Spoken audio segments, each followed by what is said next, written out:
Tuloy pa rin yung nakikita kayo ni Barbie, ganyan, friendship niyo. Tuloy pa rin after Kontrabida.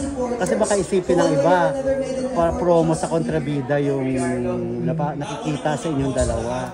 Hindi naman. Ayun, we got close because of the movie. Doon kami nag-meet sa Kontrabida Academy. And common interests. We like to run. Yun lang talaga. So, it's fun to be with. Kamusta? Sinama mo siya sa bahay niyo, sa mom mo, na-meet yung mom mo, di ba? Oo. She just wanted to visit Angeles. Parang gano'n. Parang nagka-taping siya minsan doon around the area pero hindi lang siya na nakapag-explore around the area. Parang gano'n. So tuloy-tuloy, yung okay nang, hindi natin alam kung anong meron sa inyong dalawa. So we're enjoying each other's time together. Yeah. So just to prove na hindi ito para lang sa Kontrabida, di ba? Ha? Para may pakita lang na hindi para sa Kontrabida. Genuine naman. I mean, that's genuine friendship, relationship, you know, whatever you want to call it. Pero it's not all about the movie. Bakit na? That's true. Umabot ko sa courting, you're courting her. Paano ba? Hindi naman. Sort of, I guess. I mean, it's really, paano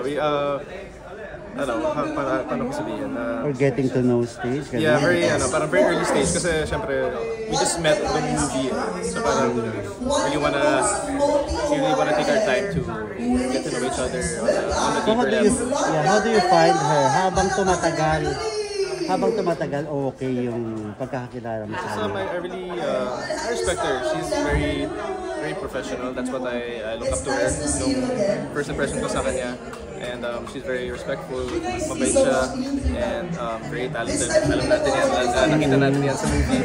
And kasi pagkasama ko siya off cam, parang she's really nice very sweet gano'n. Pero pag nasa scene na siya, parang ibang tao, parang ibang tao na siya. So I can see na she's very talented. Jameson, may pinilin ba sa'yo si Jack or something? Di ba nung nagkausap kayo? Wala naman. We didn't really get to talk about so much. No. Kasi napadaan lang, parang gano'n. Pero we didn't get to talk. Pero parang first time ka namin nakita na very, hindi naman intimate, pero very sa babae. Holding hands, bakit? Wala lang, syempre, we all deserve to be happy, diba, minsan. Wala, masaya. So siya yung nagpapasaya sa'yo? Si Barb sa mga, talaga, galing naman. Cute naman. So, at definitely wala namang babuyandan, di ba? Isla babuyan. Wala. Maayos Hindi ka lang sa movie na to. Oo. It's a different concept this time. Pero aware ka man na maraming nag-ship sa inyo, marami na kayong fan, following. I can see naman, natutuwa naman din ako na syempre who wouldn't like that kind of support. So I really appreciate na may ganung klaseng support. And syempre there's always going to be different perspectives. Pero I really appreciate yung mga nakikita ko din online. I'm not so active, sa TikTok, pero when I have free time, I manage to check. Tapos nakikita ko rin yung mga comments ng iba. Kinikilig sila. Oo, kinikilig. At bagay naman kasi kayo. Thank you. May mga offer na ba na magsama ulit kayo sa isang proyekto? Wala. So far, wala. So you're game for it? You're game for it, of course. Well, my pathing has always been working with different actresses naman, so I'll keep it the same way. So with her, I wouldn't say no. Alright, thank you so much. Everybody, let's all give her a round of applause. So about the movie naman. Hindi lang niya masabi. About the movie naman. Geraldine, it's her first time. How was working with Geraldine, first project niya? Went smoothly naman. It went smoothly. And kahit knowing na it was her first time, pero she did well as a first timer. And it was nice to meet her also and meet her mom and everyone sa cast. And shoot namin to sa Batangas sa beach. So it was also nice being around sa beach habang nag-shoot ng movie. So overall, it was good. Parang nababagay daw ngayon. Sa panahon ngayon, Alin? kasi ang dami ng babuyan ang nangyayari sa mga nababansa natin. So parang isla babuyan. Ang dami Parang storylines ganun. na connected sa nangyayari ngayon. Nangyayari ngayon. Ikaw, ano eksaktong nararamdaman mo? Bilang ang daming artist, ang dami rin mga artista talaga na they're very vocal, masyado silang involved. Ikaw tahimik lang, hindi ka naman nag-post or anything. Parang Yeah, ganun. siguro, Bakit?